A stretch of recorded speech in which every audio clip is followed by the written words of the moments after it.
lagi bersama saya Hasnita, kelas A jurusan Ilmu Ekonomi Fakultas Ekonomi dan Bisnis Universitas Negeri Gorontalo.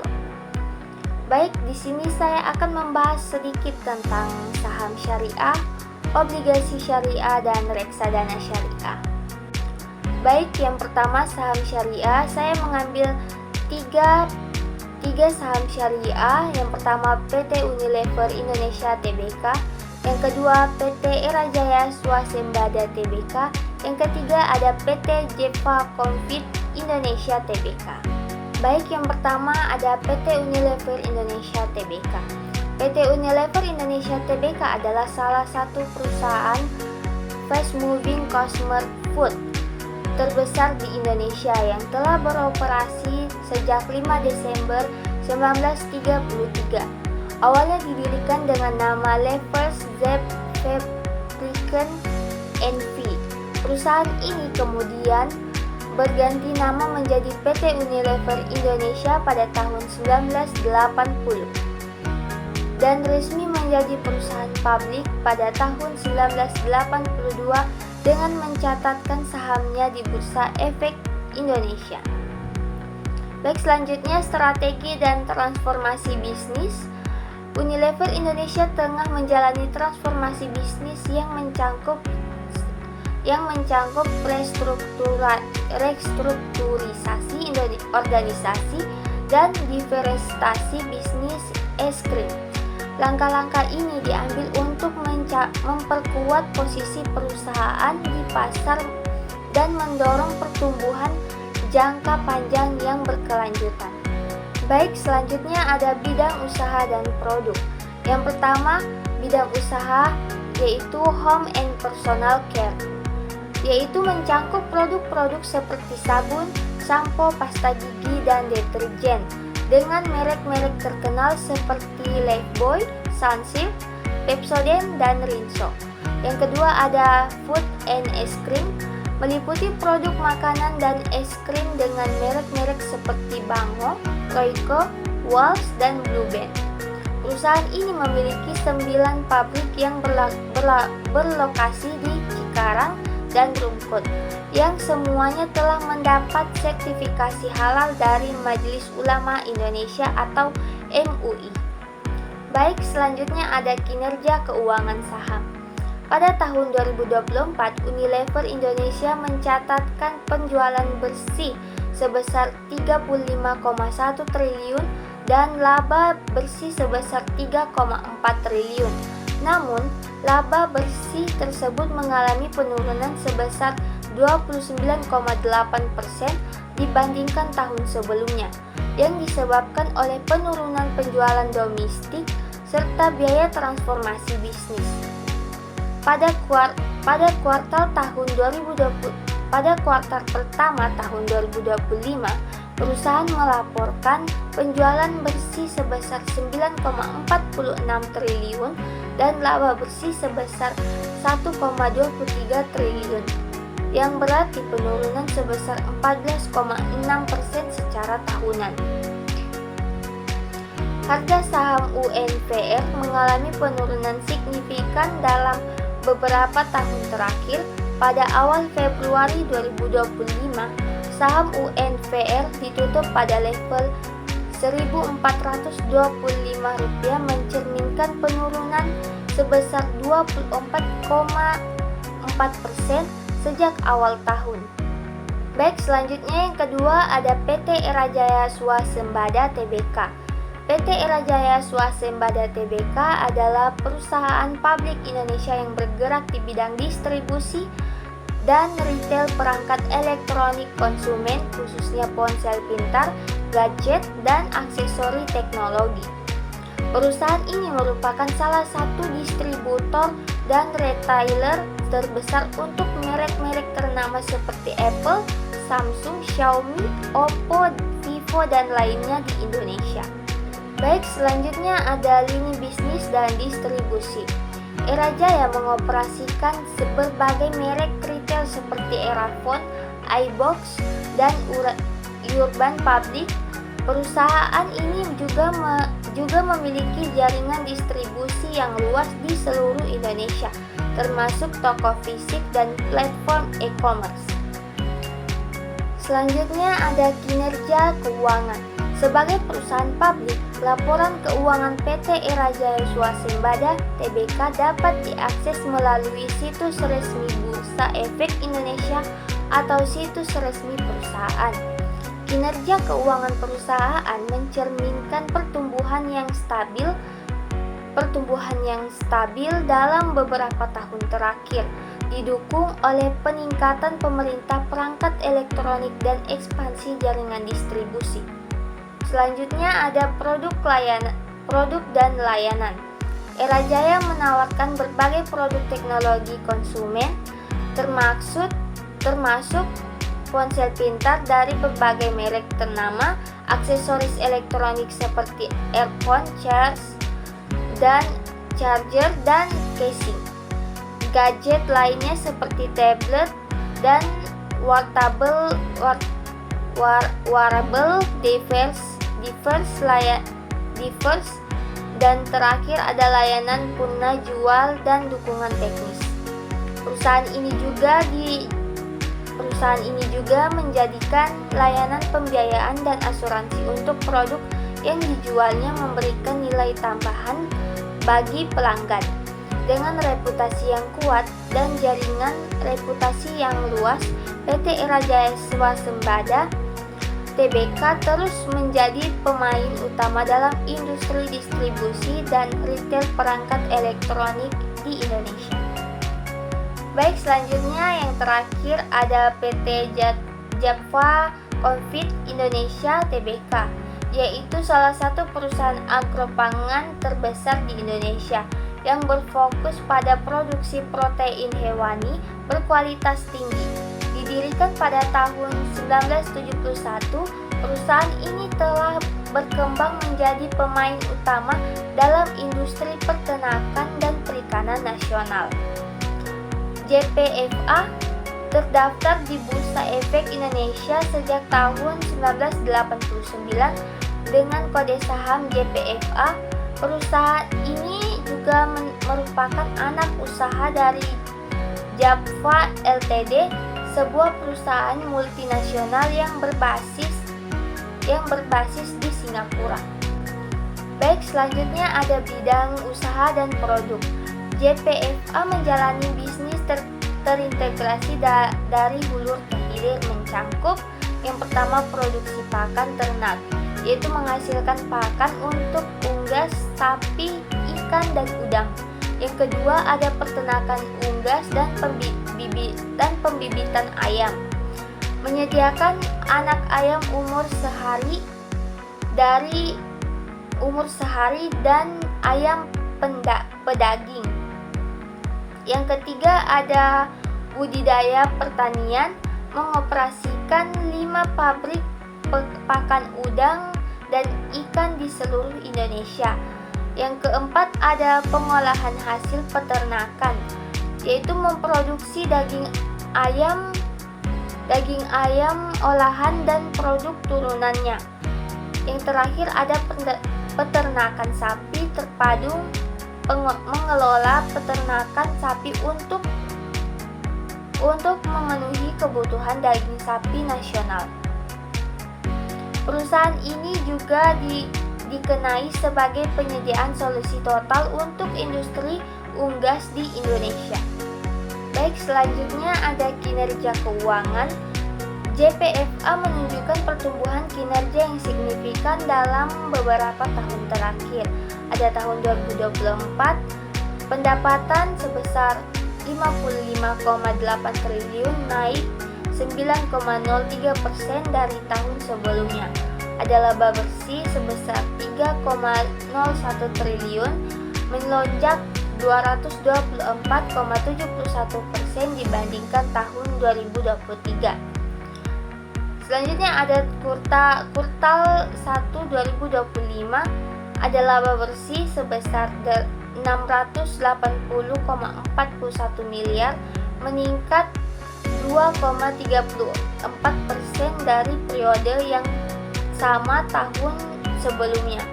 Kinerja positif ini didorong oleh pertumbuhan penjualan dan pengendalian beban pokok penjualan yang efektif. Baik, selanjutnya ada prospek dan posisi pasar. JPFA merupakan salah satu dari 3 pemain utama di industri perunggasan Indonesia, bersama dengan PT Keron Pokhen Indonesia Tbk dan PT Malindo Feedmill Tbk. Dengan rantai pasok yang terintegrasi dan diverifikasi usaha yang luas, JPFA memiliki posisi yang kuat untuk terus berkembang di sektor agropangan nasional. Baik, selanjutnya kita masuk ke obligasi syariah. Saya mengambil 3 juga, yaitu PT Sarana Multi Infrastruktur, ada yang kedua sukuk negara berbasis proyek, ketiga sukuk negara berbasis proyek seri BPS 027. Baik, yang pertama ada PT Sarana Multi Infrastruktur atau Persero. PT Sarana Multi Infrastruktur atau SMI telah menerbitkan sukuk muharabah berkelanjutan 2 tahap 1 tahun 2022 sebagai bagian dari strategis pembiayaan infrastruktur nasional. Sukuk ini menggunakan akad mudharabah yaitu perjanjian kerjasama antar pemilik modal dan pengelola, menjalankan usaha yang halal dan produktif. Keuntungan dari usaha tersebut akan dibagi sesuai nisbah yang disepakati. Sementara kerugian yang ditanggung oleh pemilik modal kecuali disebabkan oleh kelalaian pengelola. Dalam konteks ini, investor bertindak sebagai sahibul mal dan PT SMI sebagai mudharib. Baik, selanjutnya ada nilai dan struktur sukuk. Pertama ada total dana sukuk sebesar 500 miliar. Kedua seri A sebesar 230 miliar, seri B sebesar 270 miliar.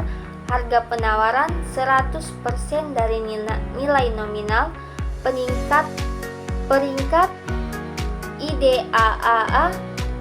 IDAAA dari Pevindo menunjukkan kualitas kredit tertinggi dalam kategori syariah. Baik, selanjutnya ada tenor dan jadwal pembayaran. Seri A jatuh tempo pada 5 Agustus 2025, tenor 3 tahun. Seri B jatuh tempo pada 5 Agustus 2027, tenor 5 tahun. Ada pembayaran bagi hasil dilakukan setiap triwulan sejak tanggal emisi. Baik, selanjutnya ada tujuan pembiayaan. Dana yang diperoleh dari penerbit sukuk ini digunakan untuk mendukung pembiayaan proyek-proyek infrastruktur strategis di Indonesia. PT SMI menyediakan berbagai produk pembiayaan komersial yang fleksibel dan inovatif, termasuk pembiayaan senior, junior, mezanin, serta fasilitas seperti dana talangan dan penyertaan modal. Selanjutnya ada jaminan dan hak investor. Sukuk ini tidak dijamin dengan jaminan khusus, namun dijamin dengan seluruh harta kekayaan PT SMI, baik barang bergerak maupun tidak bergerak, sesuai dengan ketentuan pasal 1131 dan 1132 Kitab Undang-Undang Hukum Perdata Indonesia. Hak pemegang saham sukuk bersifat dari pasau tanpa preferensi dengan kreditur lainnya. Baik, selanjutnya yang kedua ada sukuk negara berbasis proyek. Sukuk negara berbasis proyek adalah instrumen pembiayaan syariah yang diterbitkan oleh pemerintah untuk mendanai proyek-proyek infrastruktur tertentu dengan menggunakan prinsip-prinsip syariah Islam. Akad yang digunakan pada sukuk proyek biasanya adalah akad ijarah. yaitu sewa atas aset yang akan dibangun. Investor menyewakan dan mendapatkan imbal hasil dari penggunaan aset proyek. Selanjutnya ada nilai emisi. Nilai penerbitan project based sukuk bervariasi tiap tahun tergantung pada kebutuhan pembiayaan pemerintah. Sebagai contoh, pada tahun 2023, pemerintah Indonesia menerbitkan sukuk sebesar sekitar 19 triliun rupiah. Selanjutnya ada tenor jangka waktu. Umumnya memiliki tenor jangka menengah hingga panjang, misalnya 5 tahun, 7 tahun, 10 tahun. Tenor ini disesuaikan dengan kebutuhan pembiayaan dan profil proyek didanai. Selanjutnya ada penggunaan dana atau pembiayaan. Dana dari sukuk proyek digunakan untuk pembangunan infrastruktur strategis seperti jalan tol, jembatan, rel kereta api, bandara, pelabuhan, bendungan, atau irigasi. Contohnya seperti pembangunan jalan tol Cisuwadu, Jawa Barat, proyek bendungan di Sulawesi dan Nusa Tenggara. Ada rehabilitasi sarana pendidikan dan keagamaan. Selanjutnya yang ketiga yaitu sukuk negara berbasis proyek seri BPS 027.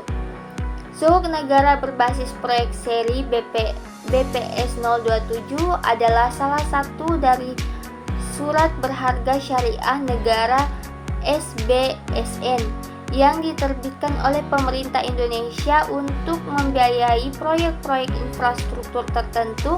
Seri ini termasuk dalam kategori proyek based sukuk, yang berarti dana yang diperoleh dari penerbit sukuk ini digunakan secara langsung untuk membiayai proyek-proyek spesifik yang telah ditentukan oleh pemerintah.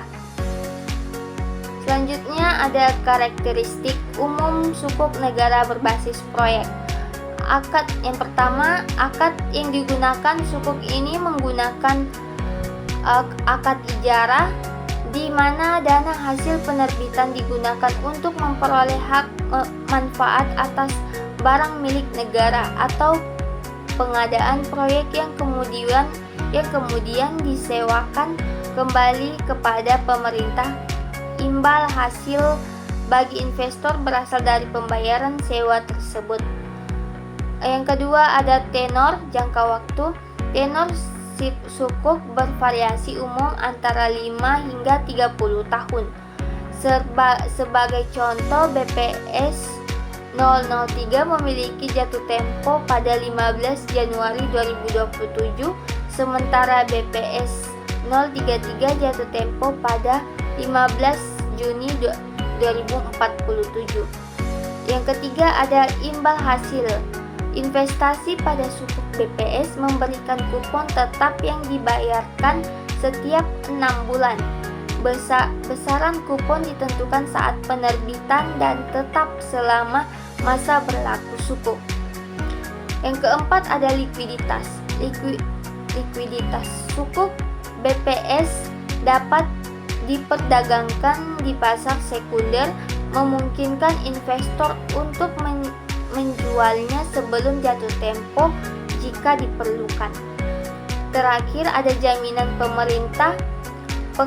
Pengembalian pokok dan imbal hasil sukuk ini dijamin oleh pemerintah Indonesia, memberikan tingkat keamanan yang tinggi bagi investor. Baik, selanjutnya ada reksadana syariah. Saya mengambil 3 contoh juga. Yang pertama PT Permodalan Nasional Madani. Yang kedua ada Trimega Asset Management. Yang ketiga ada PT Batavia Prosperindo Asset Management. Baik, kita masuk yang ke pertama, PT Permodalan Nasional Madani. PNM Sukuk Negara Syariah adalah reksadana syariah pendapatan tetap yang dikelola oleh PT PNM Investment Management. anak perusahaan dari PT Permodalan Nasional Madani. Produk ini dirancang untuk memberikan pertumbuhan nilai investasi yang optimal dalam jangka panjang dengan berinvestasi pada surat berharga syariah negara dan instrumen pasar uang syariah. Selanjutnya ada tanggal pendirian dan pengelola. Tanggal efektif 21 Juli 2016, tanggal peluncuran 9 Agustus 2016. Manajer investasi PT PNM Investment Management, Bank Konstodian, PT Bank Danamon Indonesia Tbk. Baik, selanjutnya ada komposisi portofolio. Reksadana ini memiliki kebijakan investasi sebagai berikut. 80% hingga 100% dari nilai aktiva bersih diinvestasikan pada surat berharga syariah negara.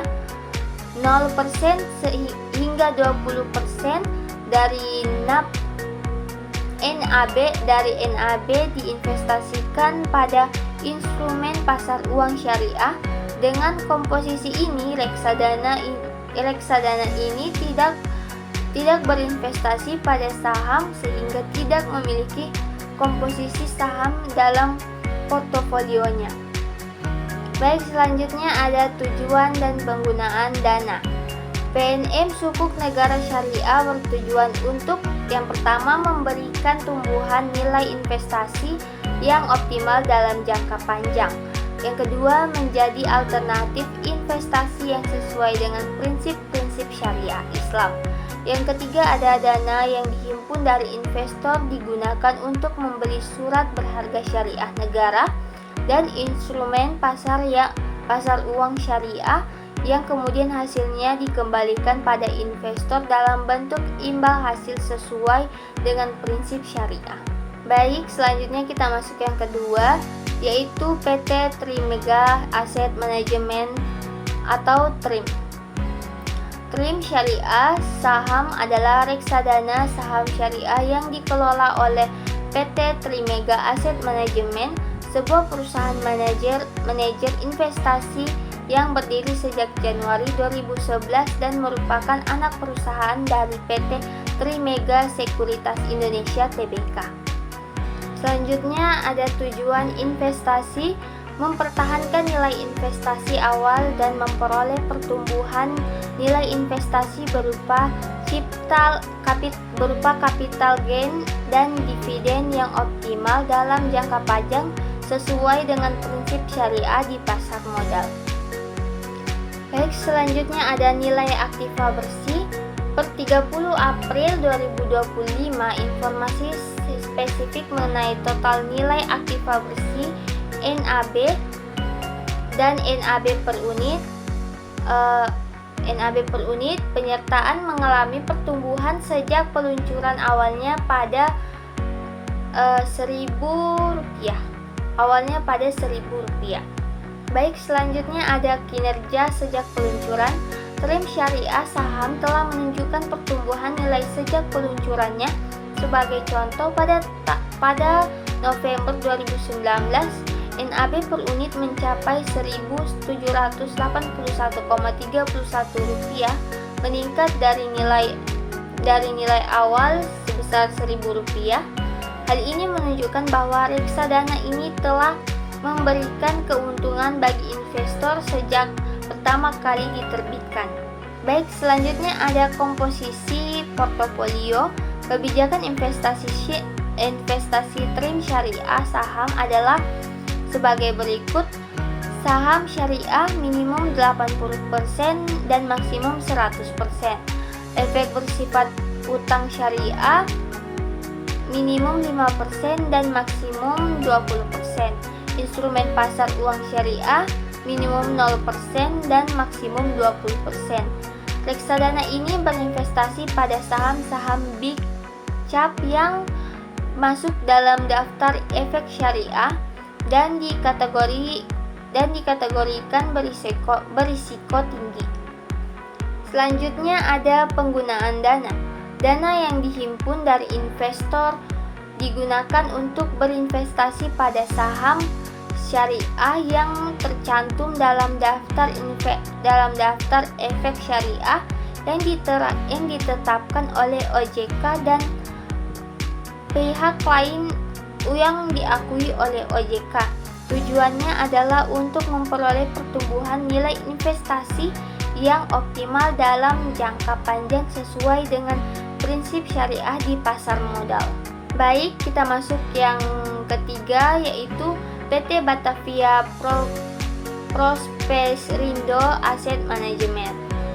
Batavia Dana Saham Syariah adalah reksadana saham syariah yang dikelola oleh PT Batavia Prosperindo Asset Management. Produk ini dirancang untuk memberikan pertumbuhan modal jangka panjang melalui investasi pada saham-saham yang sesuai dengan prinsip-prinsip syariah. Tanggal pendirian 15 Juni 2007, awalnya dengan nama Sidana Saham Syariah, kemudian berganti menjadi Batavia Dana Saham Syariah pada 9 Februari 2010. Selanjutnya ada kinerja dan nilai aktiva bersih. NAB awal sebesar Rp1.000 per unit penyertaan pada saat peluncuran. NAB per 5 Mei 2025 sebesar Rp1.508,26 per unit penyertaan. Dengan demikian, sejak peluncuran NAB per unit telah mengalami kenaikan menunjukkan kinerja positif. Selanjutnya ada tujuan investasi dan penggunaan dana. Tujuan utama BDSS adalah untuk memperoleh pertumbuhan modal jangka panjang dengan berinvestasi pada saham-saham yang termasuk dalam daftar efek syariah dan terdaftar di Bursa Efek Indonesia. Dana yang dihimpun digunakan untuk investasi pada perusahaan-perusahaan yang operasionalnya sesuai dengan prinsip-prinsip syariah, memberikan alternatif investasi bagi investor yang memberikan produk keuangan yang halal dan sesuai. Selanjutnya ada komposisi portofolio. BDSS mengalokasikan investasinya sebagai berikut. Efek ekuitas syariah minimum 80% hingga maksimum 100% dari total aset. Instrumen pasar uang syariah 0% hingga maksimum 20% dari total aset. Beberapa saham utama dalam portofolio BDSS meliputi Astra International Tbk sebesar 7,1%, Alamtri Resources Indonesia Tbk sebesar 5,3%, Sharon Pokhen Indonesia Tbk sebesar 4,99%, Indofood CBP Sukses Makmur Tbk sebesar 4,95%, Indofood Sukses Makmur Tbk sebesar 4,92%. Mungkin itu saja dari saya yang dapat saya jelaskan sedikit tentang saham syariah, obligasi syariah, dan reksadana syariah. Lebih dan kurangnya mohon maaf. Wassalamualaikum warahmatullahi wabarakatuh.